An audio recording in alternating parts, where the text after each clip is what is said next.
까지 말씀 우리 한 목소리로 같이 봉독할까요? 시작. 모든 기도와 간구를 하되 항상 성령 안에서 기도하고 이를 위하여 깨어 구하기를 항상 힘쓰며 여러 성도를 위하여 가오하라. 또 나를 위하여 구할 것은 내게 말씀을 주사 나로 입을 열어 복음의 비밀을 담대히 알리게 하옵소서 할 것이니, 이 일을 위하여 내가 쇠사슬에 매인 사신이 된 것은 나로 이 일에 당연히 할 말을 담대히 하게 하려 하심이니라. 아멘. 잠시 기도하겠습니다.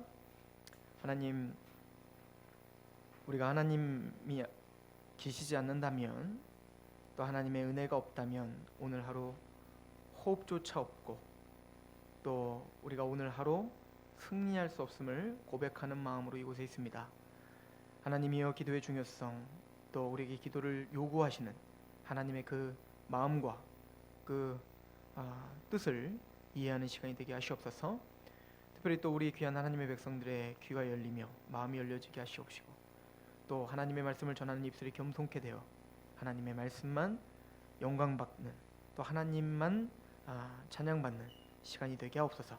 예수님의 이름으로 감사하며 기도합니다. 아멘.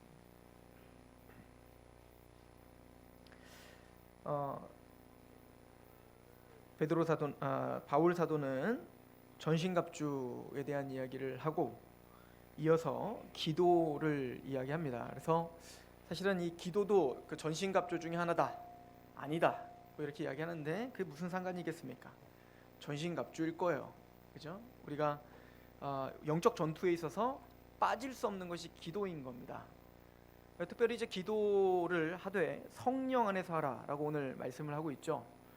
성령님이 우리에게 행하시는 크게 두 가지 사역이, 하나는 기도하게 하시는 겁니다.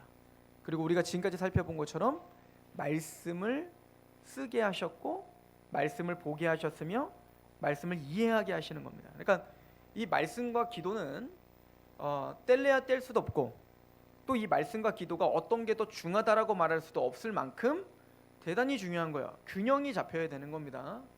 어느 교회는 말씀을 중요시 여기고 어느 교회는 기도를 중요시 여기더라. 사실은 그 말 자체가 맞지 않는 겁니다.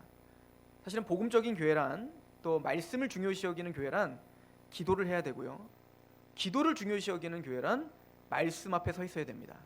그래서 사도들도 집사들을 세웠던 이유가 있죠. 그게 뭐냐면 어떤 그 섬김과 봉사도 중요하죠. 교회에도 어떤 섬김과 봉사가 중요하단 말이에요. 그러니까 초대교회도 과부를 섬기고 고아를 섬기고, 또 어떤 교회 공동체 안에 서로 물건을 통용하며 그렇게 섬김이 있었지만 교회의 주된 목적은 섬김이 아니었어요. 근데 이 사도들이 마땅히 모든 생각과 모든 마음을 다 쏟아야 될 그 우선순위가 있는데, 거기에 쏟지 못하고 공개를 일삼게 되니까 목사님들이 사도들이 다른 일들에 너무 신경을 쓰게 되니까 가지치기를 할 필요가 있었고, 그래서 이 사도들은 교회가 생긴 지 얼마 안 돼요. 제일 먼저 가지치기 한 게 뭐였죠? 집사들을 세워 봉사를 나누게 하고, 그리고 사도들은 말씀과 기도에 전무하기로 하죠. 그러니까 교회의 근간과 교회의 우선순위는 말씀과 기도입니다. 그러니까 어떤 것도 균형이 잃으면 안 되는 거예요, 그죠? 그런 의미에서 성령님께서 우리에게 행하시는 사역 두 가지는 바로 말씀을 깨닫게 하시며 또 기도하게 하시는 겁니다. 우리가 말씀도 보았을 때 우리가 거듭남을 한번 볼까요? 예수님께서 거듭나야 되리라 라고 니고데모에게 이야기를 하면서 뭐라고 하냐면, 네가 물과 성령으로 거듭나야 된다는 거예요. 즉 성령님을 통해서 거듭나는 겁니다. 우리를 구원시키고 우리를 거듭나게 하시는 건데요. 자, 이 구원을 한번 생각해 봐도요, 우리가 구원의 서정이라고 우리가 보통 이야기를 하는데, 구원의 서정이라는 것은 우리가 알고 있는 교리들이 순서가 있다는 얘기인 거예요. 맨 처음에는 중생, 즉 거듭나야 되고, 거듭난 자가 회개하고 믿음이 생기고 의신칭의를 받는다. 그리고 성화하고 영화하더라. 뭐 이런 과정이 있다고요. 자, 그런데 이거는 시간적 순서가 아니에요. 이건 논리적 순서라고 하는데요. 왜 논리적으로는 그렇게 될 수밖에 없냐면, 죽어있는 시체가 있는데 그 죽어있는 시체 보고 아무리 말을 하고 아무리 이야기를 해도 그 죽어있는 시체는 들을 수도 없죠. 살아날 수도 없고요. 먼저 그 사람이 이 죽어있는 시체가 들으려면 어떻게 돼요? 살아나야 돼요. 살아나야 생각을 하고 살아나야 들리고 살아나야 그 마음을 품죠. 근데 죽어있는 사람이 아무리 이야기해도 들어먹지를 않죠. 마찬가지로 우린 모두가 다 아담이 타락한 이후에 다 영적으로 죽었다는 거 아닙니까? 다 영적으로 죽어있는 상태이기 때문에, 흑암의 권세에 있던 상태였기 때문에 아무리 복음을 이야기하고 아무리 하나님의 말씀을 선포한다 할지라도 들리지가 않는 거예요. 아무리 설명을 해도 믿어지질 않는 겁니다. 그러니까 제일 먼저 와야 되는 게 뭐죠? 성령님의 거듭나게 하심이라고요. 그러니까 성령님의 거듭나지 않으면, 생명이 나에게 주어지지 않으면 들리지를 않는다고요. 그런데 또 재밌는 건, 그러니까 거듭나야지 말씀이 들리는 건데, 베드로 사도는 또 뭐라고 이야기하냐면, 너희가 거듭난 것이 썩어질 씨로 된 것이 아니라 썩지 아니할 씨로 됐으니 항상 살아있는 하나님의 말씀으로 됐다는 거예요. 아니, 말씀이 거듭나지도 않으면 들리지도 않는데 말씀을 통해서 또 거듭난다는 거예요. 꼭 뭐가 먼저인 것 같아요? 말씀이 먼저인 것 같잖아요. 야고보서도 그렇게 말해요. 너희가 바로 하나님의 말씀으로 너희를 낳으셨다. 그러니까 거듭나야 말씀이 들리는데, 근데 또 뭐가 먼저 와야 돼요? 말씀이 먼저 와야 된다고요. 뭐가 먼저일까요? 모르겠어요. 이게 먼저입니다. 말할 수 있는 사람은 없습니다. 왜냐하면 성경 두 가지를 다 이야기하기 때문에 그렇습니다. 즉 이 얘기는 뭐냐면, 우리가 논리적으로 설명은 하지만 그 논리가 정답은 아니에요. 신비하고 영적인 일이기 때문에 하나님만이 정답을 아실 뿐이지, 우리는 믿고 있네, 그럼 그걸 통해서 말씀이 있었네, 복음이 정확한 복음을 들었겠네, 그러나 듣기 전에 분명히 성령님이 역사하심으로 그 말씀을 들리게 하셨겠네, 이렇게 보는 거죠. 마찬가지로 기도도 마찬가지예요. 기도는 성령님 안에서 기도하는 겁니다. 성령님이 우리에게 오시지 않으면 기도다운 기도를 할 수가 없습니다. 그런데 또 한편으로 보면 빌기를 다음에 성령이 임하시죠. 빌기를 다음에 성령님이 충만해지고, 성령님이 먼저예요? 기도가 먼저예요? 몰라요. 그런데 적어도 성령님과 우리의 기도의 책임은 떨어지질 않는 겁니다. 성령 충만해야 기도할 수 있습니다. 그러나 또 기도하지 않으면 성령 충만할 수 없습니다. 성령님이 계시지 않으면 말씀 충만할 수 없습니다. 말씀이 이해될 수 없다는 거예요. 그러나 또 우리가 말씀을 보지 않으면 성령 충만할 수 없습니다. 성령님의 은혜가 먼저입니까? 책임이 먼저입니까? 몰라요. 근데 나중에 뒤를 돌아보면 다 하나님의 은혜가 먼저긴 합니다. 그러나 하나님이 그렇게 애매모호하게 우리에게 주신 이유가 뭘까요? 하나님의 은혜와 우리 인간의 책임을 그 어떤 것도 낮추지 말라는 것입니다. 하나님은 우리에게 기도하라 하셨어요. 이건 명령입니다. 그러나 또 성령님이 계시지 않으면 우리는 기도할 수 없습니다. 하나님의 말씀을 연구하고 부지런히 살피라 하셨습니다. 그러나 또한 성령님이 계시지 않으면 그 말씀을 이해할 수도 없고 들을 수도 없고 깨달을 수도 없습니다. 그러니까 교회는 뭐가 먼저다를 논리적으로 싸우는 게 아니라 기도하고 있어야 되고 말씀을 보고 있어야 되는 거예요. 이것이 전신갑주를 입은 자들의 태도입니다. 우리가 사실은 전신갑주를 입으라라고 할 때 그 모든 전신갑주는 다 하나님의 진리와 말씀에 국한된 거였어요. 그렇죠? 구원의 투구, 의의 흉배, 복음의 신, 그죠? 성령의 검, 하나님의 말씀, 또한 믿음의 방패. 이 모든 것들이 다 말씀이 없다면 될 수가 없는 거예요. 그래서 성령님은 하나님의 말씀을 통해서 성령 충만, 말씀 충만하게 하셔서 세상과 능히 싸워 승리하게 하신단 말입니다. 그러니까 우리는 지금까지 이 전신갑주를 입으라라고 하는 그 설교를 통해서 끊임없이 배웠던 것은 결론은 말씀 앞에 서자는 거였어요.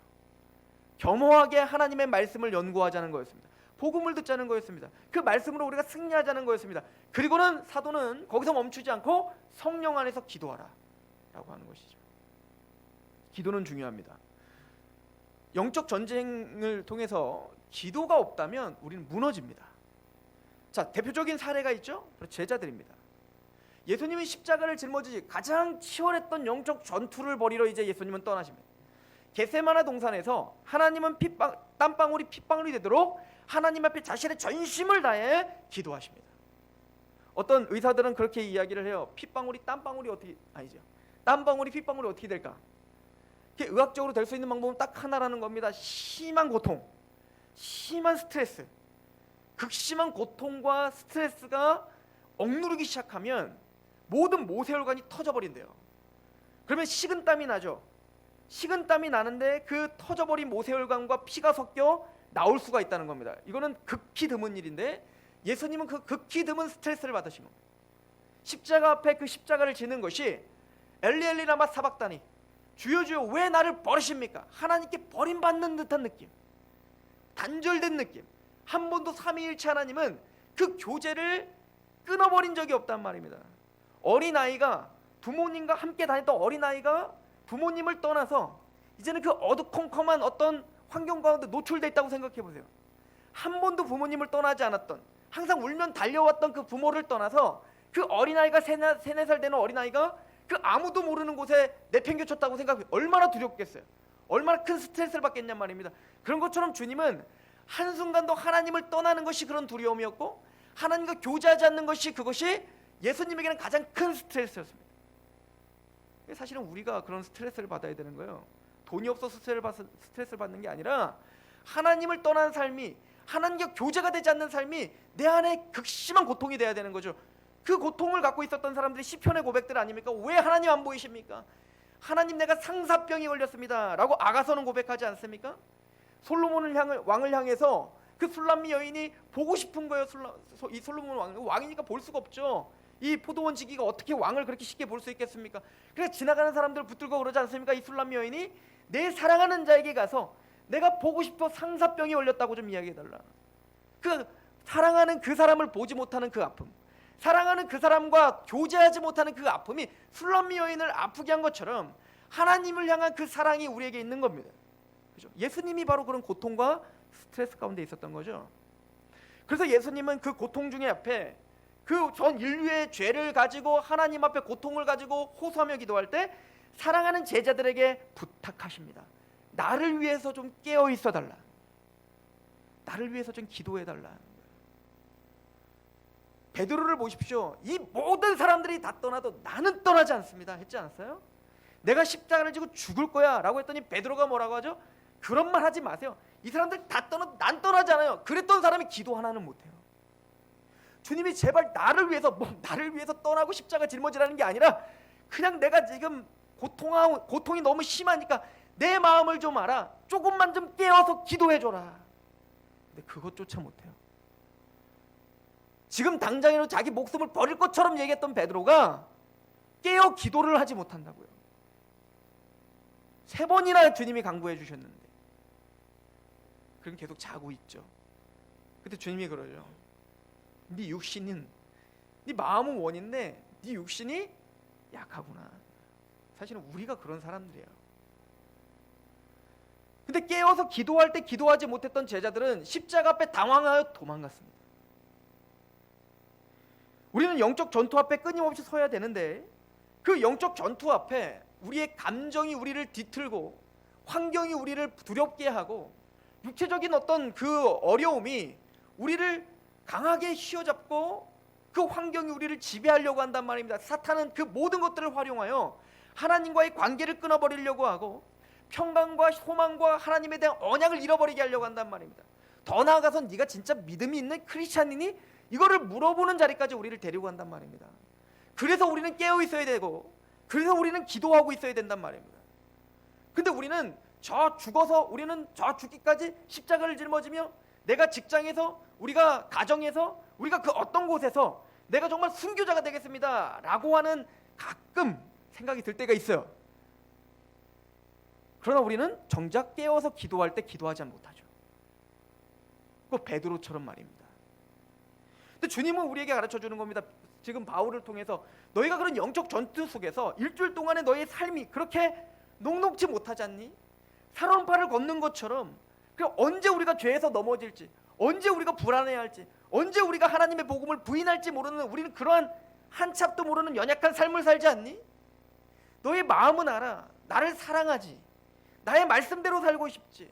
어쩌든 하나님의 말씀 앞에 굳건하게 선 여호와의 군대처럼 살고 싶지. 그런데 네 마음이 네 마음처럼 되지 않잖아. 네 생각이 네 생각처럼 되지 않잖아. 그래서 깨어 기도하자. 성령 안에서 기도하자 하고 우리에게 이야기해주고 있는 거예요. 기도하지 않으면 승리할 수 없습니다. 기도하지 않으면 성령님이 우리에게 일하실 수 없습니다. 또한 성령님이 계시지 않으면 우리 안에 기도할 수 없고 또 하나님의 임재와 약속을 신뢰할 수도 없습니다. 그렇다면 하나님께서 왜 우리에게 기도하라고 합니까? 오늘 보면요, 18절에 보면 깨어 구하기를 항상 힘쓰며, 항상 힘쓰라라고 이야기해요. 힘쓰다.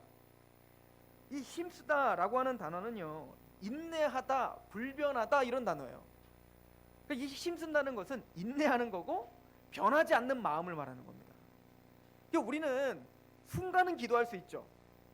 그런데 상황이 변화되지 않으면 순간 우리는 어때요? 기도를 포기해버린다. 그래서 사도 바울은 전신갑주를 입으라 라고 하고 전투를 하라, 이제는 영적 전쟁, 불화살을 쏘는, 그래서 사단의 공격이 끊임없이 오는데, 그래서 깨어 기도해. 그런데 항상 힘쓰며, 힘쓴다는 말이 힘들다는 거예요. 기도가 쉽지 않아요. 어느 누구도 기도가 하고 싶어 기도하는 거 아닙니다. 아, 오늘은 기도할 날인가 보다, 왠지 기도하고 싶어. 365일 동안 며칠이나 그러신 거예요, 여러분들. 며칠이나 내가 오늘은 기도 한번 해봐야 되겠는데, 막 기도하고 싶어, 막 이런 날이 몇 번이나 있나요? 목사인 저도 몇 번 없어요. 자고 싶어요. 놀고 싶고요. 그냥 다른 거 하고 싶다고요. 책 보고 싶고요. 그냥 TV 보고 싶고요. 다른 생각하고 싶다고요. 기도는 힘든 거예요. 그래서 사도 바울은 말합니다. 항상 힘써라. 힘써라. 기도는 쉬운 게 아닙니다. 내 마음대로 되는 게 아닙니다. 사도 바울은 내 몸을 좀 복종하라는 거예요. 거긴 기도도 거기에 소속되어 있는 겁니다. 이 힘쓰다는 말은 지치고 쓰러질 때까지 와도 지치지 말고 참고 인내하고 불변하는 마음으로 끊임없이 간구하라, 이 얘기인 거예요. 우린 너무 쉽게 기도하고 너무 쉽게 포기한단 말입니다. 인내하라, 이런 뜻입니다. 누가복음 18장에 보면 우리에게 예화를 하나 주시죠. 기도에 대한 이야기를 하시면서 바로 불의한 재판장과 과부에 대한 이야기입니다. 그 불의에 대한 재판장과 과부에 대한 이야기는 다르게 해석할 수가 없습니다.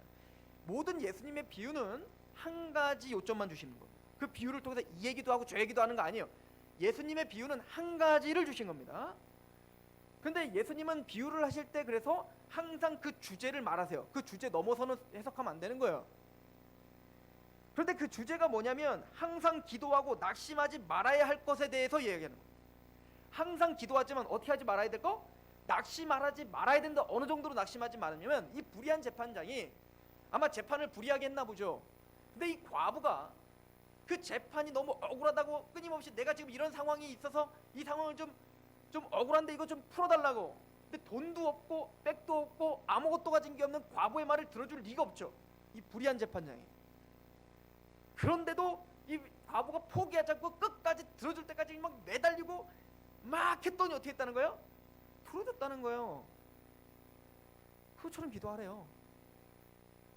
우리가 이걸 못 알아들으니까 또 하나의 예를 들으시죠. 친구 이야기를 합니다. 밤에 친구가 손님이 찾아왔는데 먹을 게 없어.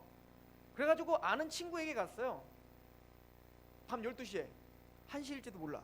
자고 있는데 막 두들기는 겁니다. 나 떡 좀 줘, 떡 좀 줘. 아니 누가 1시에 주고 싶냐고요. 나 안 나가. 나 주고 싶어도 화가 나서 안 나가죠. 예의가 없어서. 그런데 그럼에도 불구하고 계속 두드렸다는 거예요. 그랬더니 나중에 친구가 오더니 내가 벗대물은 주지 않는데 하도 귀찮게 해가지고 내가 주더라는 겁니다. 자, 이 예화는 다르게 해석하지 마세요. 말 그대로 뭐죠? 항상 기도하고 낙심하지 말아야 할 것입니다. 우리는 하나님께 간구하고 기도하고 간구하고 기도하는데 끊임없이 들어지지 않는 것처럼 보이는 현실이 우리에게 있다는 거죠. 그런데 낙심하지 말고 기도하라는 겁니다. 불의한 재판장도 그렇게 기도하면 들어주시는 거 아니에요? 그 친구도 벗대물은 들어주지 않지만 귀찮게 하니까 들어준다는 거 아니에요? 그럼 이제 우리가 또 오해가 되죠. 그럼 하나님 뭐야 이거? 들어주기 싫어도 하나님 팔을 비틀어 버리면 알았어 들어줄게, 이런 하나님이라는 얘기입니까? 그렇대요. 근데 하나님이 정말 그러신 분입니까? 아니에요. 우리 마태복음 6장 보십시오. 마태복음 6장.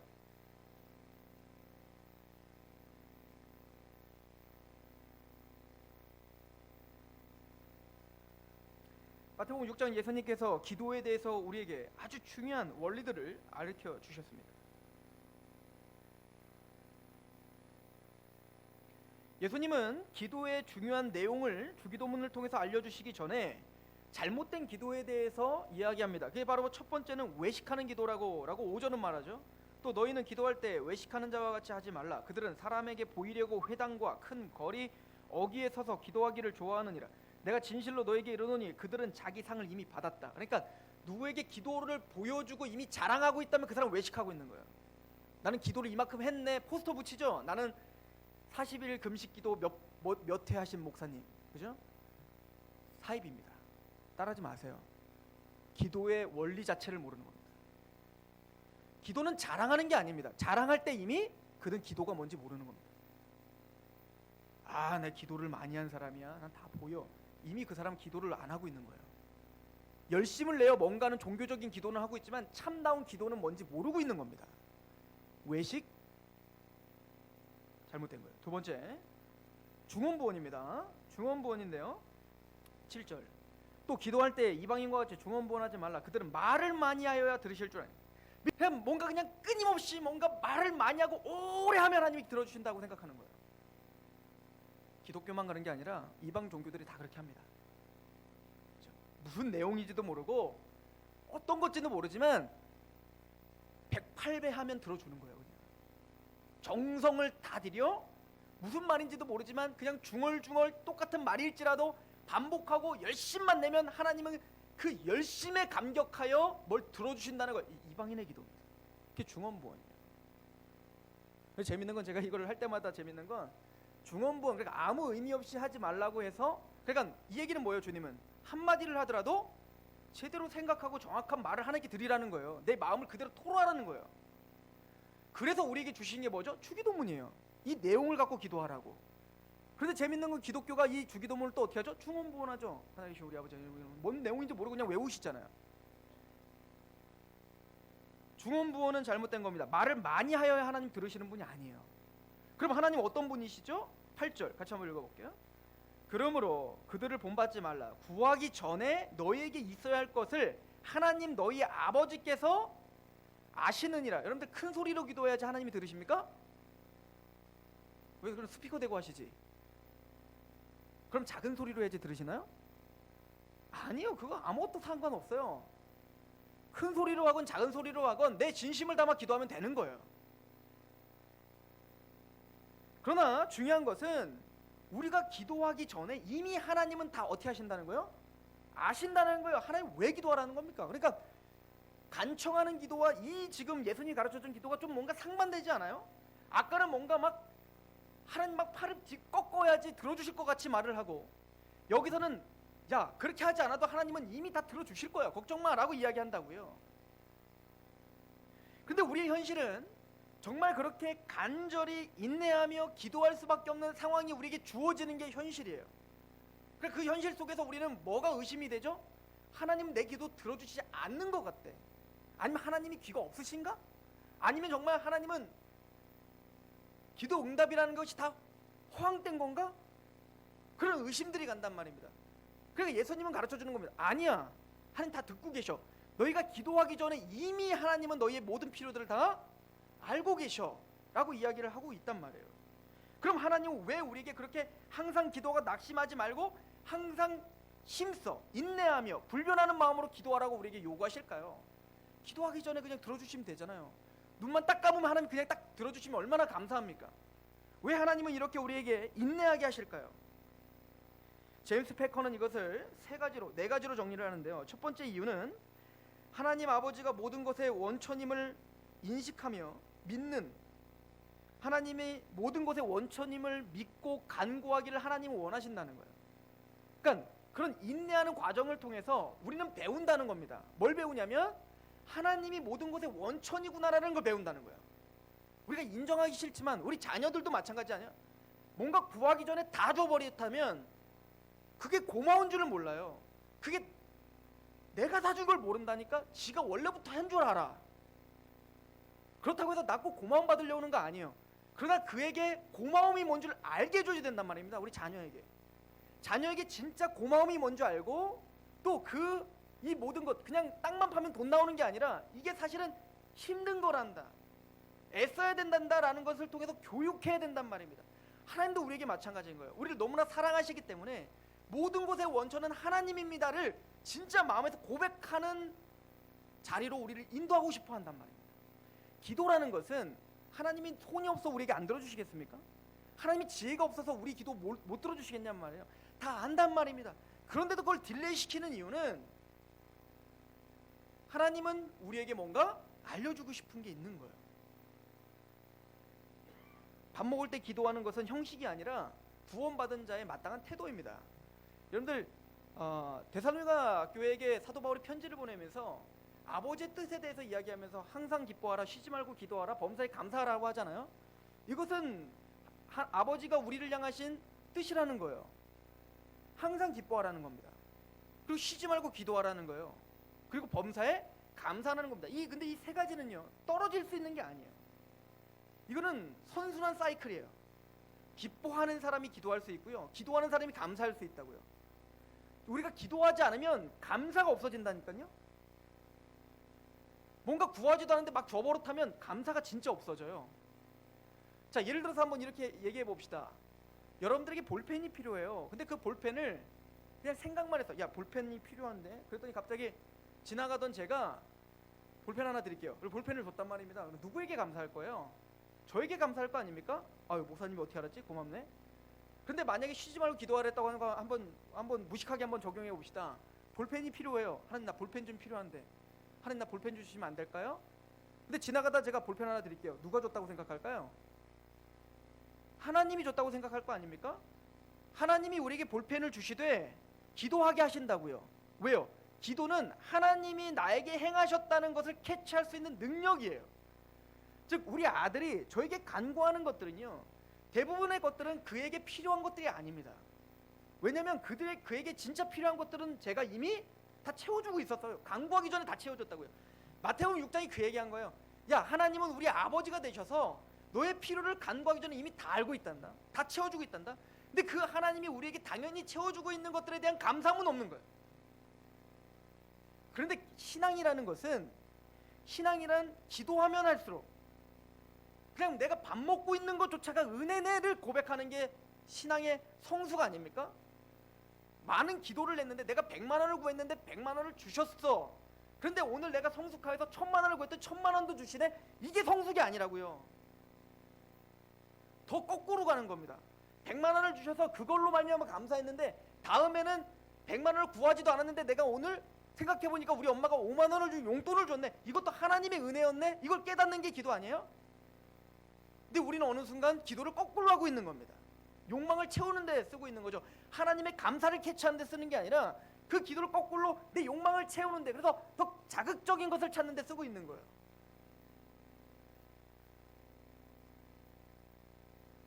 두 번째는 제임스 패커가 왜 그렇게 하나님이 인내하게 하시느냐라고 이야기할 때, 하나님만이 우리의 절실함의 필요를 채워줄 수 있는 위대한 분임을 진지하게 생각하게 하기 위해서입니다. 우리 정직하게 한번 생각해 보십시오. 우리 사실은 평안할 때는 우리의 인생을 돌아볼 여유가 없어요. 또 돌아보지도 않습니다. 그냥 그 즐거운 걸 만끽하기에 바쁘지. 근데 정말로 우리는 경험 속에서 알잖아요. 뭔가 고난이 닥칠 때 또 기도하며 그럼에도 불구하고 이게 들어지지 않는 그 상황 속에서 생각해 보게 됩니다. 하나님 누구실까? 내 인생은 뭘까? 왜 하나님은 이렇게 나를 힘들게 하실까? 하나님 기쁜 뜻은 뭐지? 보지도 않았던 성경을 뒤적거리기 시작합니다. 하나님 도대체 뭐라고 이야기하실까? 왜 이 선진들은, 왜 나만 이렇게 산 게 아니니까 왜 선진들은 그렇게 살 수밖에 없었지? 왜 요백의 그런 고난이, 그런 인생의 철학, 또 인생의 어떤 가치관, 그런 것들이 어디서 형성이 되냐면 그런 과정을 통해서 형성이 되더라는 거예요. 하나님은 그런 정말 돈으로 살 수 없는 그 값진 것을 우리의 마음판에 심어주기를 원하시는 거죠. 세 번째는 어떤 선물을 더 진지하게 구하고 오랫동안 기다릴수록 더 감사하고 중요성을 알기 때문이다. 제가 우리 아내랑 싸우는 게 아니라 항상 제가 혼나는 게 있어요. 그게 뭐냐면 저는 그냥 막 사줘요. 뭐 필요하면 바로 사준다고. 물론 나름 저도 흉내를 내요. 안 돼, 며칠 있다가 사줄 거야. 근데 또 사줘요. 근데 저희 아내 막 난리가 나는 겁니다. 왜 사주냐 이거죠. 약속을 했으면 약속을 지켜야지. 울고불고 하는데 그거 어떻게 해. 불쌍한데. 이쁜데, 아이고 이쁜 애를 그렇게 안 사줘. 누가 옳은 겁니까? 근데 혼날 때 저는 저희 아내한테 대들지 않아요. 잘못했다는 거 알거든요, 제가. 그거는 우리 아들을 사랑하는 게 아니라 망친다는 걸 저도 알아요, 제 양심이. 근데 제가 이 본능이 이게 성실하지 못해서 이걸 타협하는 것 뿐이지, 이 아빠들의 문제죠. 그러나 하나님은 다윗 시편 119편에 말하는 것처럼 하나님이 우리를 괴롭게 하심은 성실하심 때문입니다. 저는 그 말만큼 진리가 없다고 생각합니다. 하나님은 인내하게 하는 겁니다. 여러분들, 우리 자녀를 키울 때요, 요즘에 얼마나 빠른 시대에 살고 있습니까? 286 써보셨잖아요. 요즘 우린 다 386 써봤잖아요. 땡띵. 기다려야 돼요. 인내해야 됩니다. 한참을 기다리면 그때 화면이 딱 켜져요. 화면이 켜지고 로고가 뜨는데 한참이 걸려요. 만약 요즘 아이들에게 막 286, 386 주면 어떻게 될까요? 부십니다. 요즘엔 컴퓨터도 이제는 부팅 속도가 얼마나 빨라졌는지, 근데 그 부팅 속도도 못 기다려요. 그러니까 핸드폰으로 해야 돼요. 딱 하면 딱 하게. 너무너무 편리합니다. 그래서 우리 아이들이 사고가 커졌나요? 그래서 우리 아이들이 정서가 더 안정됐나요? 그래서 우리 아이들이 감정 조절을 잘하고 있나요? 차라리 문명이 없었을 때 더 기다리는 그 맛이 있었잖아요. 손편지를 쓰면서, 손편지를 기다리면서 혼자 상상을 해봤잖아요. 또 그걸 읽으면서 또 며칠을 기다리면서 그게 가겠지? 그러면서 뭔가 사고라는 걸 하잖아요. 근데 오늘날은 어떻게 하죠? 기다리지를 못하는 거예요. 범죄율은 더 올라갔고, 아이들은 금방 화를 내는 분노 조절 장애들이 일어나기 시작했어요. 무엇이 행복입니까? 하나님은 우리는 문명을 통해서 끊임없이 편리함을 추구하면서 정작 우선순위로 둬야 될 것들을 포기하며 살지만, 하나님은 편리함을 포기하면서 정작 우리가 우선순위를 둬야 될 것들을 우리에게 심어주기를 원하는 거예요. 예수님이 오시는 그날까지 이거는 변함없을 것입니다. 우린 변합니다. 빠르게. 그러나 천천히 우리를 단련시키시는 그 하나님의 은혜는 변함이 없을 거예요. 왜 하나님에 대해서 우리가 더 조급해질까요? 우리가 그렇게 조급하게 변하기 때문에 그런 겁니다. 하나님은 변하지 않았어요. 아브라함을 100세 때까지 기다리게 하셨습니다. 요셉의 그 20년 동안 기다리게 하실 뿐만 아니라, 요셉에게 막 이제는 이루어질 것처럼 보여지는 그 떡 굽는 관원장, 술 맡은 관원장을 보면서 이제는 그 관원장, 술 맡는 관원장을 도와줌으로 이제 금방이라도 풀려날 것 같은 기대를 주시면 2년을 침묵하시지 않아요? 노아의 방주 보세요. 노아가 몇 년 동안이나 노아의 방주를 지었나요? 몰라요. 오랫동안 지었죠. 오랫동안 지은 것도 기다리게 하셨는데, 하나님이 이제 모든 걸 다 준비시켰다고. 다 준비시켰어. 이제 비만 오면 돼. 사람들은 이제는 조롱합니다. 야, 저 노아의 방주 저 놓고 저거 비도 안 오는 거 봐. 비가 뭐야? 그러니까 지을 때는 몰라요. 열심히 일할 때는 뭐라고 하든 거기에 매여서 모른다고요. 근데 이제부터가 문제예요. 모든 게 지어도 문도 닫아졌어요. 이제 비만 오면 돼. 근데 7일 동안 하나님은 비를 내려주지 않아요. 이거 7일이 7,000년 동안 느껴졌을 거예요. 아마 지금까지 몇백 년 동안 지었던 그 기간보다도 7일이 더 길게 느껴졌을 것입니다. 이 노아에게는. 근데 하나님은 그 기간을 허락하시는 거예요. 오늘날도 마찬가지예요. 하나님은 우리에게 펜티엄급으로다가 금방금방 응답하시기를 하시지 않을 때가 있어요. 물론 그렇게 하실 때도 있습니다. 우리가 아주 어렸을 때는. 네 번째는, 하나님은 지혜로우셔서 우리와 다른 사람을 축복하시는 더 큰 계획을 가지시고 그의 때를 기다리게 하시고 인내하게 하십니다. 하나님은 큰 계획이 계십니다. 우리는 우리 이기적인 욕망에 사로잡혀서 내 당장의 문제만 보고 있지만, 하나님은 우리를 인도하실 뿐만 아니라 전 우주를 인도하십니다. 나만 인도하실 뿐만 아니라 나에게 영향을 받는 내 자녀도 인도하고 계시고, 나에게 영향을 받는 나의 친구들과 모든 사람들을 다 지금 주장하고 계십니다. 우리는 이기적인 욕망함으로 나만 바라보고 있지만, 하나님은 전 우주를 통치하심으로 가장 선한 길로 우리를 인도하고 가장 선한 때에 우리에게 주시기로 하시는 거예요. 그 이스라엘 400년 동안 에집트의 포로로 잡혀있게 하는 겁니다. 왜? 아직 가나안 땅이 죄악이 관영하지 않았기 때문에. 단순히 하나님의 뜻은 택함 받은 이스라엘에게만 있는 게 아니라 그 가나안 땅도 통치하시되 얘네들도 심판하시는 그때와 또 이스라엘이 홍해를 건너고 가나안 땅을 정복하는 그 회복의 때와 맞아떨어져 하나님의 역사를 이루시는 이스라엘이 그걸 어떻게 하냔 말입니다. 그러나 하나님은 우리만 인도하시는 게 아니라 전 우주를 가장 선한 길로 인도하시는 그 방법 속에 때로는 우리가 늦다라고 느껴질 수 있다라고 하는 거예요. 그러나 선하신 하나님은 그 일을 반드시 이루십니다. 그래서 우리에게 성령 안에서 기도하는 게 필요하다는 거예요. 왜냐하면 야고보서에 보면 우리에게 이런 말을 합니다. 너희가 믿음의 시련을 받을 때 온전히 기쁘게 여기라.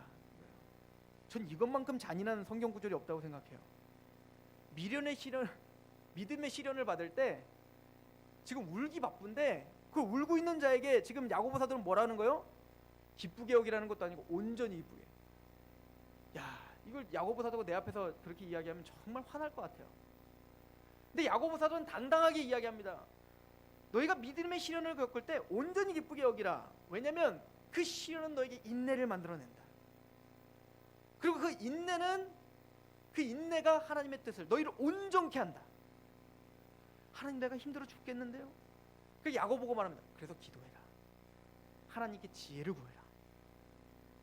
그러면 하나님께서 믿음으로 지혜를 구하면 지혜를 주실 거다. 우리가 믿음으로 강구하면 뭘 주신다고요? 그 환경을 고쳐주는 건 2차 문제고 첫 번째는 뭘 주시겠다? 지혜를 주시겠다. 하나님 왜 이거를 우리에게 주셨는지, 왜 하나님이 이 고난을 통과하는지, 왜 하나님이 이 기도를 들어주시지 않는지에 대해서 우리가 이성적으로 이해할 수 없지만 감정적으로는 이미 우리가 상처를 받았지만 시편에 봤더니 그래요. 내가 기도하기조차 피곤합니다. 이게 시편의 고백이에요. 나중에 시편 119편 읽어보세요. 그걸 몇 번이나 이야기합니다. 하나님 내가 기도하는 것조차, 하나님의 말씀을 보는 것조차 피곤합니다. 때로는 우리에게 그런 곤고함이 올 수가 있단 말입니다. 그럼에도 불구하고 야고보는 말합니다.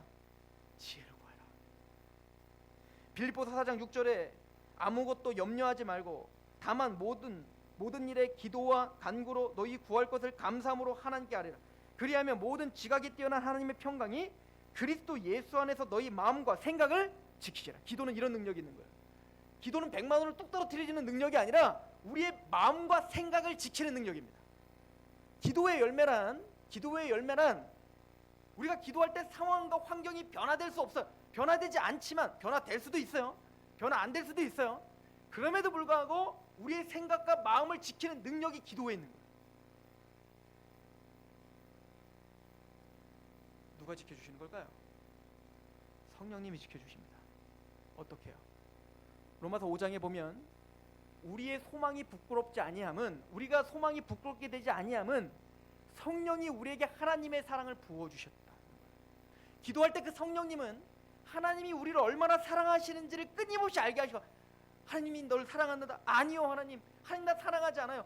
사랑한다면 어떻게 이런 상황을 줍니까? 아니야. 그래도 십자가를 통해서 너를 위해서 살리셨다. 아닙니다. 그 갈등이 우리 안에 있지만 마침내는 그 기도가 성령님을 활동하게 하여 우리가 그 하나님의 사랑에 정복당하게 할 거라는 겁니다.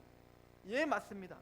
내가 아직 이해는 되지 않지만, 아직 내가 마음으로 그게 받아들여지는 건 않지만 하나님의 사랑을 내가 신뢰합니다. 알 수 없는 평강, 세상이 줄 수 없는 평강, 단순히 100만 원을 기도했는데 100만 원을 채워줄 때 오는 평강이 아니라 감히 그 평강이 따라할 수 없는, 말로 표현할 수 없는 그 평강이 우리에게 주어지더라는 거예요. 사도 바울은 이걸 뭐라고 하냐면 자족이라고 표현합니다. 부에 처하나 빈에 처하나 내가 일체 비결을 배웠는데 자족의 능력이다. 내게 능력 주시는 자는 내가 모든 것을 할 수 있다. 이런 사람은 세상이 감당치 못하는 겁니다. 왜냐면 돈에 매어 사는 사람에게 세상은 돈을 뺏어가면 무너질 수 있거든요. 또 권력을 추구하며 살았던 사람에게 권력을 뺏어서면 그 사람은 무너뜨린 건 식은 죽 먹긴 거예요. 근데 권력에 의해서도, 돈에 의해서도, 건강에 의해서도 무너지지 않는 사람은 세상이 감당할 수 없는 거예요. 하나님은 우리에게 그 자리로 인도하기를 원하는 거예요.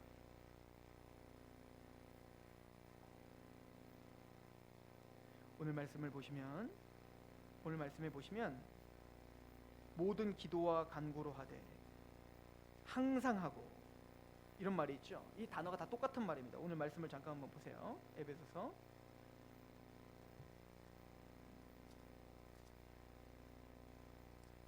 6장입니다.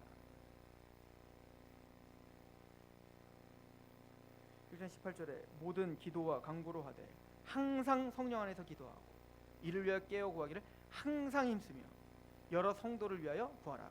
여기서 모든, 항상, 여러, 이 단어가 다 똑같은 단어예요. 파스라고 하는 단어, 이 모든이란 뜻이에요. all이죠, all. 모든이란 단어예요.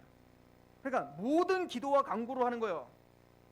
언제? 모든 시간 안에, 항상, 그죠? 모든 시간 안에서. 또 어떻게? 항상 힘쓰며 모든 인내를 가지고, 모든 불변하는 마음을 가지고, 또 여러 성도들, 모든 성도를 위해. 누굴 위해? 성도들을 위해.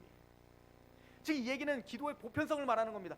우리가 어떤 순간에만 기도하는 게 아니라 모든 것을 다, 할 수만 있으면 모든 것을 다해서 기도하라는 거예요. 마태복음 8장에 보면 예수님이 기적을 일으키는 장면이 세 가지가 나와요. 첫 번째 장면은 뭐냐면 문둥병에 걸린, 한센신병에 걸린 사람을 고치는 장면입니다. 그 사람은 자신의 병을 가지고 주님께 나왔습니다. 내가 널 뭘 해줬으면 좋겠니? 이 병이 낫기를 원합니다. 그래서 예수님은 그 병을 낫게 하십니다. 즉 자신의 필요를 갖고 주님께 나와 응답받은 거죠. 맞아요. 우린 다 그렇게 시작하는 거예요. 기도가. 그게 나쁜 게 아니에요. 우리의 필요를 가지고 하나님께 나가십시오. 모든 것이니까. 그러나 두 번째 나오는 사람은 좀 달라요. 백부장입니다. 첫 번째 그 문둥병 걸린 사람에게는 뭐라고 하냐면 너 어디 가서 얘기하지 마, 자랑하지 말라, 이렇게 얘기하죠. 근데 두 번째 사람은 이 백부장인데요. 이 백부장은 이방인이죠. 그래서 자신의 하인이 병이 들린 거예요. 그러니까 그 당시 하인은 우리처럼 그렇게 대우를 받았던 사람이 아니에요, 그죠? 그런데 그 하인을 위해서 예수님을 찾아왔습니다. 그리고는 내 필요가 아니라 누구의 필요를 위해서 가지고 나오는 거예요. 지금 내 옆에 있는 사람의 필요를 갖고 나오는 거예요. 중보기도라고 하죠. 물론 도고기도라고 하는 게 맞는 말인데 도고기도를 하죠. 그럴 때 이 사람이 하나 더 귀한 말씀 뭐냐면 예수님이 그럼 가자. 그랬더니 이 백부장이 뭐라고 하냐면 나도 수아의 부활을 갖고 있는 사람인데 내가 오라면 오고 가라면 갑니다. 내 말엔 능력이 있습니다. 마찬가지로 주님의 말씀엔 능력이 있다고 믿습니다. 그냥 여기서 말씀만 하세요. 갈 필요 없어요. 주님 말씀만 하시면 날 줄로 믿습니다. 뭘 의지하는 거죠? 하나님의 약속을 붙들고 약속을 의지하는 믿음입니다. 누구를 기도? 나의 필요만이 아니라 기도의 성숙이란 한 발자국 더 나아가 상대의 필요를 볼 줄 아는 눈으로 우리는 자라야 되는 거예요. 그 마지막에는 세 번째 고쳐준 사람이 누구냐면 바로 베드로의 장모님을 고쳐줍니다. 열병에 걸렸죠. 근데 거기 보면 베드로도 고쳐달라고 요구하지도 않았고 장모님도 고쳐달라고 요구하지도 않았다고요. 근데 예수님이 그냥 쑥 들어가시더니 병 나셨네요. 그리고 다 바로 딱 고쳐주셨다고요. 왜 그랬을까요? 베드로는 그냥 예수님과 동행하고 있었거든요. 그러니까 항상 기도하라는 건 뭐냐면 여러분들 기도를 하셔야 됩니다. 새벽 예배에 나오라는 얘기 아니에요. 사람은 리듬이 달라요. 삶의 패턴이 다르다고요. 특별히 현대로 가면 갈수록 새벽 예배 하는 것은 대단히 힘듭니다. 이거는 제가 여러분들 두둔하는 게 아니라 진짜 힘들어요. 전 목사니까 하지. 그러나 반드시 하나님께 기도하는 건 포기하시면 안 됩니다. 새벽에 깨어있지 못하더라도 일을 하는 중이라도 가정생활을 하는 중이라도 반드시 기도하자. 기도하는 시간을 반드시 만드셔야 됩니다. 깨어 기도하지 못한다면 우린 넘어지고 다른 감정에 휩싸이게 될 것입니다. 저는 기도하는 새벽 예배를 하는 이유가 있어요. 첫 번째는 목사니까. 이게 제일 커요. 두 번째는 새벽에 제가 깨어서 기도하지 않으면 기도할 시간이 없다는 걸 알게 됐어요. 근데 이거는 저의 입장이에요. 저의 입장. 여러분들은 다를 거예요. 여러분들의 상황이 있을 것입니다. 누구도 나의 옷에 맞춰 그걸로 정지할 수 없습니다. 그러나 적어도 우리가 잊지 말아야 되는 건 매일 기도하셔야 돼요. 깨어 기도하셔야 돼요. 그렇지 않으면 우리는 영적 전투에서 승리할 수가 없을 것입니다. 우리 언젠가 체력이 떨어질 것이고 믿음이 상실될 것이며 뭔가 해도 힘이 나지 않을 것입니다. 말씀과 기도에 전무하시는 저 여러분 되길 축원합니다. 기도하겠습니다. 하나님 아버지 너무나 감사합니다. 주님께서 기도를 얼마나 중요하게 여기시는지를 주님께서 몸소 우리에게 보여주셨습니다. 제자들을 택하실 때에도 십자가를 지실 때에도 또 습관에 젖어 끊임없이 하나님을 갈망했고 끊임없이 주님의 힘을 갈망했습니다. 성령님과 동행하지 않으면, 하나님과 동행하지 않으면 그 어떤 일도 하지 않았던 예수님의 모습을 봅니다. 우리는 얼마나 더 기도해야 되겠습니까? 우리는 더 얼마나 하나님을 찾아야 되겠습니까?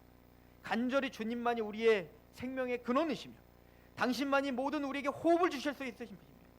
모든 일이 다 당신의 손에 달려있다 고백하며 우리가 감사의 열매를 맺을 수 있는 기도자가 되게 하시옵소서. 하나님, 이 교회가 말씀을 의지하되 기도하며 성령님에게 행하실 그 일들을 맡겨드리며 성령 충만한 교회가 되게 해주시옵소서. 그래서 기도와 말씀으로 충만한 열매가 드러나고 감사와 예배와 시와 찬송과 서로 교제하며 화답하는 것이 가득한 교회가 되게 하옵소서. 예수님의 이름으로 감사하며 기도합니다.